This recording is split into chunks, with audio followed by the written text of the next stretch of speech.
저는 29살이 되기까지 어머니 얼굴을 한 번도 떠올려 본 적이 없었습니다. 아니, 솔직히 말하면 일부러 떠올리지 않으려 했습니다. 5살 때 부모님이 이혼했고 아버지는 늘 같은 말을 했거든요. 너희 엄마는 너 버리고 간 사람이야. 그런 사람 생각할 필요 없어. 그 말이 제 유년기에 거의 전부였습니다. 어릴 땐 그냥 그런 줄 알았고 커서는 일부러 더 기억에서 밀어냈습니다. 나를 버리고 떠난 사람, 그래서 찾지도 않을 거라고 다짐했던 사람. 그런데 아이러니하게도 그 얼굴을 다시 마주하게 된 날은 이미 장례식장이 차려진 날이었습니다. 회사 야근을 마치고 집에 돌아왔던 어느 날 밤, 아버지가 술에 취한 목소리로 전화해 내일 시간 좀 내라. 할 말 있다. 라고 했을 때만 해도 대수롭지 않게 넘겼습니다. 이런저런 사는 얘기하려나 보다, 또 술김에 투정이나 부리겠지 싶었죠. 그런데 다음날 아버지는 카페 한 구석에 앉아 낯선 서류 봉투 하나를 제 쪽으로 밀어놓았습니다. 내 엄마다. 그 한마디에 저는 순간 무슨 말인지 이해하지 못하고 멍하니 아버지를 바라봤습니다. 내 친엄마. 죽었다. 아버지의 입에서 엄마라는 단어가 나온 건 제가 기억하기로 처음이었습니다. 심장 한켠이 찌릿하게 저렸습니다. 저는 애써 덤덤한 척 서류 봉투를 열어봤습니다. 사망진단서, 주민등록 초본, 그리고 장례식장 주소가 적힌 메모 한 장. 그리고 맨 밑에 작게 적힌 글씨가 눈에 들어왔습니다. 유족 아들 김도윤 본인에게 통보 요망, 제 이름이, 제 주민번호가 그 아래 적혀 있었습니다. 이게 뭐야, 아빠? 목이 바짝 말라붙은 것 같았습니다. 아버지는 커피를 한 모금 들이키고는 쓴웃음을 지으며 말했습니다. 나도 어제 알았다. 거기서 연락이 왔더라. 보호자 연락처에 내 이름이 적혀 있다더라. 저는 황당함과 당황스러움에 웃음이 나왔습니다. 보호자요? 저를요? 말도 안 돼요. 저는 그 사람 얼굴도 기억 안 나는데. 그 말이 나오고 나서야 그 사람이라는 표현 속에 제가 얼마나 꼬여있는 감정을 숨기고 있는지 스스로 느낄 수 있었습니다. 아버지는 저를 한참 보다가 고개를 돌렸습니다. 마음대로 해라. 안 가도 아무도 뭐라 안 한다. 근데 그래도 한 번은 얼굴 보고 오는 게 예의 아니겠냐? 예의라는 단어가 이상하게 가슴에 걸렸습니다. 평생 나를 찾지도 않은 사람에게 내가 무슨 예의를 지켜야 하나.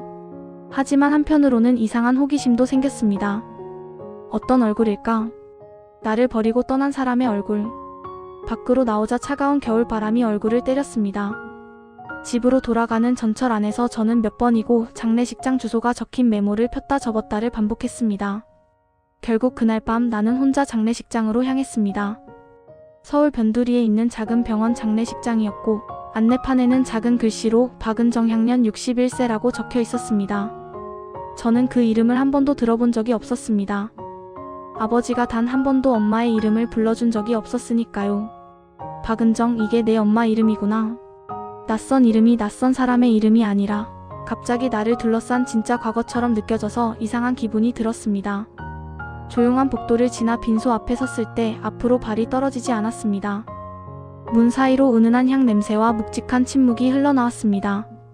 들어오세요. 안에서 누군가 문을 살짝 열어주었습니다. 중년의 남자였는데 제가 누군지 눈치 본 듯 조심스럽게 물었습니다. 혹시 도윤 씨? 저는 말없이 고개를 끄덕였습니다. 남자는 안도의 숨을 쉬며 웃었습니다. 아, 드디어 왔네. 어머님이 많이 기다리셨어요. 아, 아니지, 생전에도 늘. 어머님이라는 말을 듣는 순간 제 가슴. 어딘가에 오래 잠들어 있던 단어 하나가 억지로 끌려 나오는 것 같았습니다. 영정사진 앞에 앉았을 때 저는 숨이 턱 막히는 기분을 느꼈습니다. 사진 속의 여자는 생각보다 많이 늙어 있었습니다. 흰 머리가 많이 섞인 단발머리, 잔주름이 잔잔하게 자리한 눈가. 그런데 그 눈매와 인매 어딘가가 낯설지 않았습니다. 마치 거울 속에서 수없이 봐온 제 얼굴 같기도 했습니다. 저는 사진에서 눈을 떼지 못했습니다. 이상하게도 버리고 간 사람이 아니라 그냥 평범하게 나이 들어버린 한 사람의 인생이 보였습니다. 남자는 제 옆에 조심스럽게 앉았습니다. 저는 장수호라고 합니다. 누님, 아니 어머님 동생이에요. 도윤 씨한테는 외삼촌쯤 되겠네요. 외삼촌. 제게도 그런 호칭이 있었다는 사실이 낯설었습니다. 어머님이 마지막까지 도윤 씨 걱정을 많이 하셨어요. 그 말에 저는 얼굴을 찌푸리며 고개를 돌렸습니다. 걱정이요? 왜요? 저 버리고 가놓고요? 제 목소리에는 제가 미처 다스리지 못한 날카로움이 묻어 나왔습니다. 수호 아저씨는 잠시 입술을 깨물다가 한숨을 길게 내쉬었습니다. 그렇게 알고 있군요. 버리고 갔다고. 저는 그 말을 듣자마자 짜증이 치밀었습니다. 어릴 때부터 그 얘기만 들었어요. 이혼하고 집 나가고 나서 한 번도 안 찾아왔어요. 전화 한 통 없었고요. 그게 버린 게 아니면 뭔데요? 제 안에 쌓여있던 말들이 의식도 못한 채 쏟아져 나왔습니다. 울컥 치밀어 오르는 감정들을 억누르느라 손끝이 떨릴 정도였습니다. 수호 아저씨는 잠시 제 얼굴을 바라보더니 천천히 입을 열었습니다. 도윤씨, 이건 어머님이 직접 말씀하셨어야 하는데 결국 이렇게 됐네. 많이 늦었지만 그래도 진실은 알고 있어야 하지 않겠어요? 저는 말없이 영정사진을 바라보며 고개만 끄덕였습니다. 누님이 집을 나온 건 도윤씨 5살 때 맞아요. 근데 그게 도윤씨를 버리려고 나간 건 아니었어요. 그땐 상황이 너무 심각했거든요. 저는 고개를 돌려 아저씨를 바라봤습니다. 어떤 상황이었는데요? 수호 아저씨는 잠시 말을 고르듯 침묵하다가 낮게 말을 이어갔습니다. 형부, 그러니까 도윤씨 아버지. 그분 도박이 심했어요. 누님이 처음 결혼할 때만 해도 성실한 사람이었어요.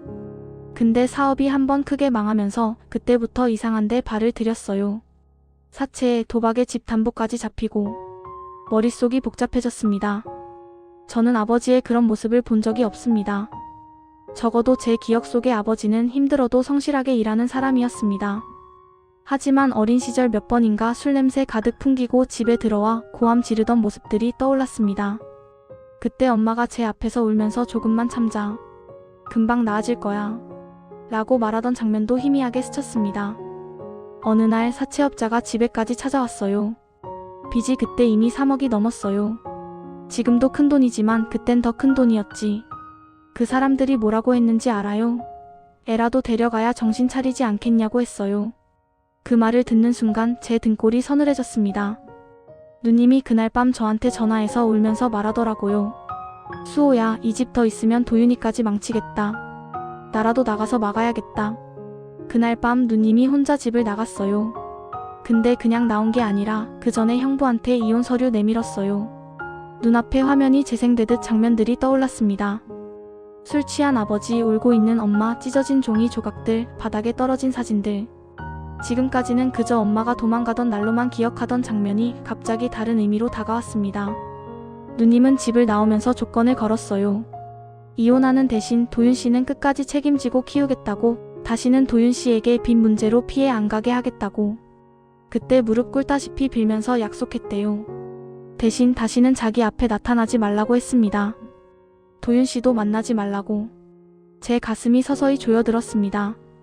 그럼 엄마가 먼저 이혼하자고 했던 게 아니라 그 집에서 누님은 계속 맞고 끌려다니고 빚 독촉에 시달렸어요. 도윤씨가 잠들고 나면 화장실 가서 울고 그랬어요. 도윤씨가 그걸 보면 평생 상처로 남을까봐 항상 웃는 얼굴만 보여주려고 했지. 마지막에 이혼 선택한 것도 자기 살려고가 아니라 도윤씨라도 지키려고 한 거예요. 저는 한동안 아무 말도 할 수 없었습니다. 머릿속에서 무언가가 무너져 내리는 소리가 났습니다.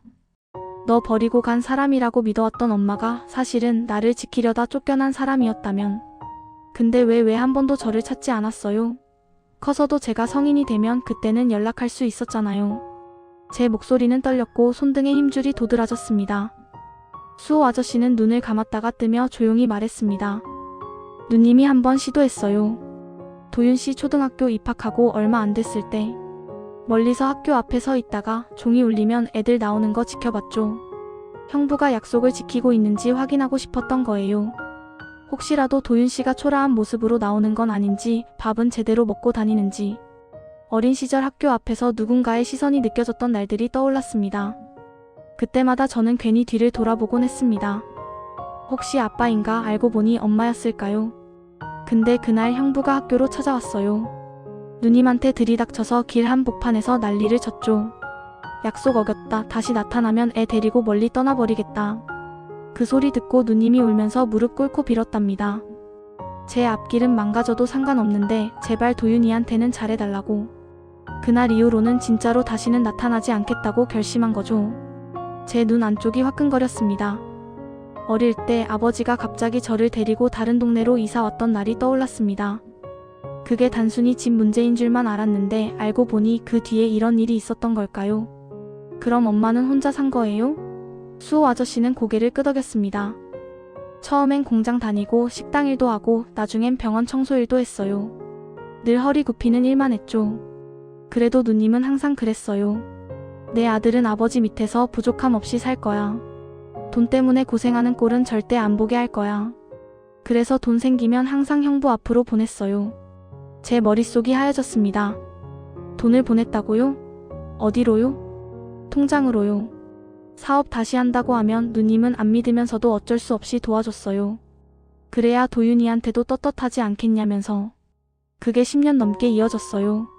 저는 갑자기 아버지가 가끔 턱턱 큰 돈을 쓰던 모습이 떠올랐습니다. 힘들다 하다가도 어느 순간 새 가전을 들여놓거나 제 학원비를 한 번에 내주던 날들. 그걸 저는 아버지의 능력이라고만 생각했습니다. 수호 아저씨는 잠시 주머니에서 낡은 봉투를 꺼내 제 앞으로 밀었습니다. 이건 누님이 돌아가기 전에 남긴 겁니다. 혹시라도 도윤이를 만나게 되면 꼭 전해달라면서. 저는 마른 침을 꿀꺽 삼키고 봉투를 열었습니다.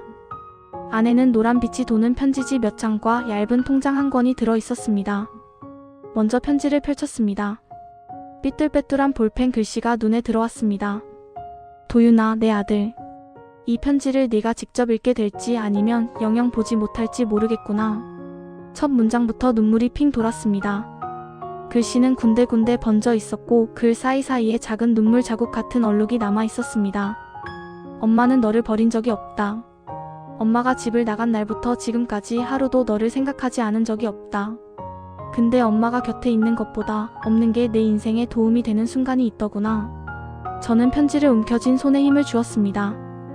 내 아빠를 나쁘게 말하고 싶진 않다. 그래도 아빠는 너를 사랑했다.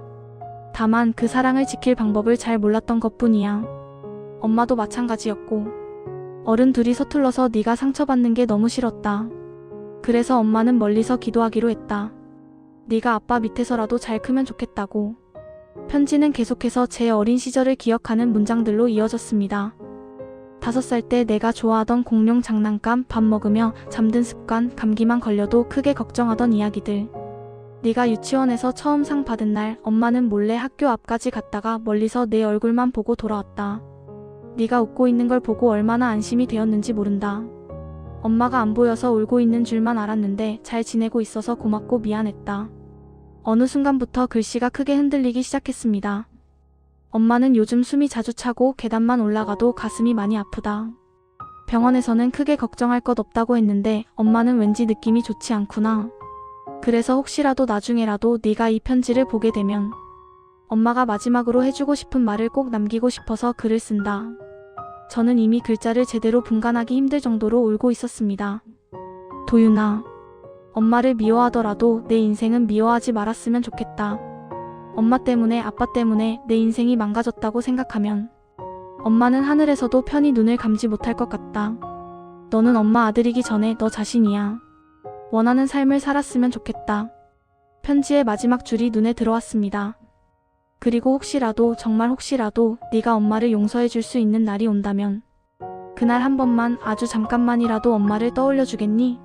그럼 엄마는 그걸로 충분하다. 사랑한다. 내 아들. 세상에 하나뿐인 엄마의 전부였던 아이야.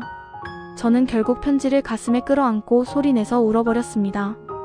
그동안 쌓아둔 오해, 분노, 서운함, 미움이 한꺼번에 무너져 내렸습니다. 나는 이 사람을 단 한 번도 용서할 준비조차 해본 적 없다는 사실이 부끄러웠습니다. 버리고 간 사람이라고 욕하며 마음속에서 지워버린 그 사람은 사실 내 곁에서 단 한 번도 떠난 적이 없었던 건지도 모릅니다. 한참을 울고 나서야 저는 봉투 안에 들어있던 통장을 꺼냈습니다. 적힌 이름은 박은정 자유적금이었고 그 밑에는 제 이름이 수익자 김도윤으로 적혀 있었습니다. 통장 마지막 페이지에 찍힌 잔액은 1,742만원. 큰 돈이라고 하기엔 애매한 금액이었지만 저교를 보자 제 가슴이 또다시 먹먹해졌습니다. 15년 전부터 매달 10만원, 20만원씩 꾸준히 들어온 기록이었습니다. 그 사이사이에 병원비로 빠져나간 출금 내역도 보였지만 그래도 마지막까지 한 번도 납입을 끊지 않았습니다. 언젠가 내가 쓰게 될지도 모른다고 혹은 내가 결혼이라도 하게 되면 축의금 대신 주고 싶었을지도 모른다 생각하니 숨이 막혔습니다.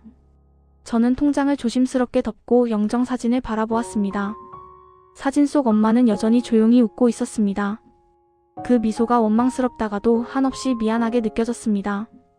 엄마, 저는 처음으로 그 호칭을 입 밖으로 꺼냈습니다. 예전에 5살짜리 아이였던 제가 울면서 불렀을 그 이름이었습니다. 엄마, 나 이제 알겠어. 너무 늦게 알아서 미안해. 빈소 안에는 아무도 없었지만 저는 오래도록 영정사진 앞에서 중얼거렸습니다. 내가 모르는 사이 이미 수많은 선택과 희생이 있었고 나는 그 결과만 보고 누군가를 미워해왔다는 사실이 너무나 부끄러웠습니다. 장례식이 끝나고 집으로 돌아오는 길, 전철 창문에 비친 제 얼굴이 낯설게 보였습니다. 그 얼굴엔 분명 아버지의 흔적도 있었지만 어쩐지 오늘따라 엄마의 눈매가 더 많이 보였습니다. 그날 밤 저는 서랍 깊숙한 곳에 넣어두었던 오래된 사진 한 장을 꺼냈습니다. 어릴 적 가족 사진이었는데 지금까지는 일부러 제대로 들여다보지 않았던 사진입니다. 아버지 옆에 서서 저를 안고 있는 젊은 여자의 얼굴을 저는 처음으로 오래, 아주 오래 바라봤습니다. 그리고 속삭였습니다. 엄마, 나도 이제 엄마를 한 번쯤 생각해 볼게. 원망 말고 고마움으로. 세상은 아무 일 없었다는 듯 흘러가겠지만 제 안의 시간은 이날을 기준으로 완전히 나뉘어 버렸습니다. 엄마가 없는 인생과 엄마를 이해하게 된 인생. 비록 손잡고 화해할 수 있는 기회는 영영 사라졌지만 그럼에도 불구하고 나는 조금은 어른이 된 것 같았습니다. 누군가를 미워하기 전에 그 사람의 이야기를 한 번쯤 들어볼 줄 아는 어른. 어쩌면 엄마가 바라던 내 아들 도윤의 모습이 조금은 이런 것이 아니었을까, 그런 생각이 들었습니다. 엄마와 아들의 가슴 아픈 이야기였습니다. 시청해주셔서 감사합니다.